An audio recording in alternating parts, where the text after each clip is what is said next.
AI 기반의 자소서 이야기를 하면 저는 자소서에 두 가지 해시태그를 달았어요. 첫 번째는 핵심 키워드가 AI 기반으로 하면 더 중요해지게 돼요. 그리고 키워드 간의 연관성이 굉장히 중요하게 돼요. 핵심 키워드입니다. 항상 자소서 강의할 땐 이런 얘기들을 우리가 강조하는데 기존 자소서 평가 데이터가 계속 빅데이터로 있죠. 요거에 기반해서 평가를 하는데 여기서 중요한 핵심 키워드는 뭐냐? 회사, 내가 지원하는 회사예요. 직무, 내가 지원하는 직무예요. 이 내가 지원하는 회사와 직무와 관련된 단어들, 문장들을 여러분이 중요하다고 생각하는 걸 뽑아내시는 거예요. 그래서 중요한 단어는 뭐예요? 주로 인재상이랑 연관되는 단어들. 또 중요한 단어 뭐예요? 내가 지원하려고 하는 직무와 연관되는 단어들. 이게 굉장히 AI가 쉽게 뽑아낼 근접하게 갈 수 있는 단어라는 거죠. 이런 단어들을 여러분이 예를 들어 영업하면 영업에서 제일 많이 나올 것 같은 직무 역량들, 그 핫한 키워드들을 먼저 정리하시라는 거예요. 이 회사의 인재상도 그렇거든요. 이 회사가 추구하는 가치가 그렇거든요. 그런 단어들을 여러분 쭉 먼저 정리해 놓으시라는 거예요. 그리고 그런 단어들은 아무래도 많이 써주는 건 좋다. 다만 단어를 많이 쓰라고 얘기를 하니까 어떻게 단어를 썼냐? 그 회사가 책임이에요. 예를 들어서 인재상이 책임이야. 600자 쓰는데 책임이 한 10번, 20번 나오는 거예요. 이건 아니에요. AI가 바보는 아니거든요. 똑같은 단어를 많이 쓴다고 줄 거면 못하러 기계가 판단해요. 그렇게 AI까지 갈 필요도 없죠. 그냥 100원 넣으면 200원 나오는 그런 기계로도 충분히 가능하죠. 그러니까 똑같은 단어를 많이 쓴다는 게 아니라 여러분 유의어 같은 것들을 쓰셔도 돼요. 유의어가 뭐예요? 비슷한 뜻 가진 거예요.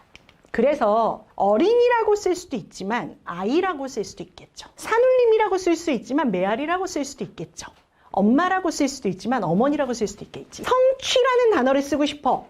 성취라는 단어도 쓸 수 있지만 성과라는 단어로도 쓸 수 있겠죠. 목표 달성이라는 단어로도 쓸 수 있겠죠. 그래서 반드시 성취가 직무 역량이라고 해서 성취가 이 회사의 인재상이라고 해서 죽었다 깨나도 그 단어만 쓰는 게 아니라 비슷한 단어, 그것과 유사한 단어들을 많이 우리가 활용해 보자는 거예요. 그것들이 바로 핵심 키워드를 활용하는 방법이에요. 두 번째입니다. 핵심 키워드들을 여기다 단어나 문장을 우리가 찾았어요. 찾았다면 그 다음에 여러분이 고민하셔야 되는 건 연관성이에요. 연관성이라는 건 이런 뜻이에요. 어떤 단어와 어떤 단어는 굉장히 연관도가 높아요. 근데 어떤 단어와 어떤 단어는 그렇게 연관이 높진 않아요. 성취라는 단어와 연관성이 높은 거를 쓰라는 거야. 근데 이렇게 쓰면 안 돼요. 성취라는 단어에 노력했대요. 아니, 노력 맨날 하잖아요. 성취라는 단어에 뿌듯했대요. 그건 감정이잖아요. 아시겠어요? 그래서 연관성을 쓰라는 건 여러분 이런 의미예요. 성취라는 단어와 가장 가까운 곳에서 가장 강한 연결을 갖고 있는 건 아마 목표일 거예요. 성취하려면 목표가 있어야 될 거 아니에요. 두 번째, 성취를 하려면 그 목표를 이루기 위해서 뭐가 있었어야 될까요? 방법이 있었겠죠. 프로세스, 방법 이런 단어라고요. 또 성취를 했으면 어떻게 돼요? 결과가 나오겠죠. 이런 단어들이라고요. 그럼 이런 단어들을 더 가까운 곳에다가 한 문장 안에서 성취, 목표, 성취, 방법, 성취, 결과 이런 식으로 섞어서 써주는 조합들이 결국 반복적인 단어를 피하면서도 우리가 강조할 수 있는 단어를 강조하는 방법이란 뜻이에요. 여러분 자소서를 보면 마찬가지예요. 이거는 AI 아니어도 똑같다니까. 성취라는 단어에 자꾸 상탄 것만 써요. 그 성취의 목표가 뭐였고 방법이 뭐였는지는 안 쓰고 상탄 것만 써. 성취해서 인정받았고 성취해서 뿌듯했대. 이건 목표나 결과만큼 강력하지 않다는 거예요. 뭐가요? 연관도가요. 그러니까 연관도가 제일 낮은 건 뭐예요? 노력했어요. 3년 동안요. 반복했어요. 최선을 다했어요. 선생님, 이런 거 남들도 다 해요. 선생님만 하시는 거 아니라고. 멀리 있는 단어보다는 가까이 있는 단어가 뭔가를 그려보세요. 사실 이거 AI가 아니어도요. 제가 판단해도요. 제가 평가해도요. 이런 단어 쓰시는 분보다는 앞에 단어 많이 써주고 더 구체적으로 써주시는 분이 잘 썼다고 하죠. 그러니까 자소서를 쓰기 전에 어떻게 해요? 저처럼 이렇게 한번 구조를 그려보시는 것도 되게 좋은 방법이에요. 그럼 나의 성취 목표 뭐였지? 방법은 뭐였지? 결과는 뭐였죠? 이해가 되시죠? 이게 바로 AI가 자소서를 평가할 때 하는 주로 쓸 수 있는 로직 중에 하나라는 겁니다. 이게 다예요라고는 얘기하지 않았어요. 이러한 방법들을 쓸 가능성이 전 높다고 생각하는 겁니다. 그리고 우리가 많이 하는 질문 이거예요. 컴퓨터는 사람이 아니니까 맥락을 못 읽어. 걔네들은 정서를 못 읽고 감정을 못 읽으니까 우리가 막 서정적으로 써도 걔네들은 몰라. 그건 정말 맞는 얘기죠. 하지만 AI는 맥락을 이해하지 못한다는 말에 저는 반대.